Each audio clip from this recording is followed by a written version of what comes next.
Mesdames, Messieurs, bonjour. Nous sommes devant le TPI de Dixine, le tribunal de première instance de Dixine.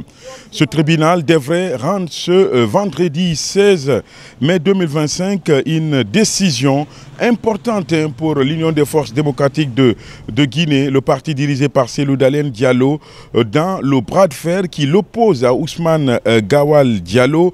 Avec l'UFDG a décidé donc d'exclure l'actuel ministre des Transports et porte-parole du gouvernement de ses rangs. Une exclusion que Ousmane Gawal Diallo n'a pas du tout digérée. Il a fini par saisir donc le tribunal. Ce tribunal donc avait rendu une première décision, un jugement par défaut. L'UFDG a très rapidement, à travers ses avocats, contre-attaqué cette décision durant donc plusieurs mois. Et cette affaire était en débat ici au TPI de Dixine.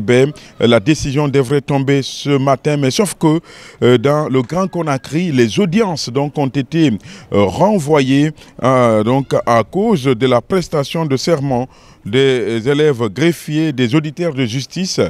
Donc une cérémonie qui a eu lieu aujourd'hui donc à la Cour d'appel de Conakry. Donc en raison de cette prestation de serment, l'audience donc n'a pas eu lieu ici au TPI de Dixine. Mais il faut dire que c'est une décision qui est très attendue et qui aura des conséquences sur l'UFDG, parce que vous n'êtes pas sans savoir que l'UFDG, donc le congrès de l'UFDG, reste donc accroché à cette décision de justice. Vous savez que la justice avait a d'ailleurs ordonné à ce que tout le processus donc soit arrêté jusqu'à ce qu'il donc le tribunal rende une décision dans cette affaire-là.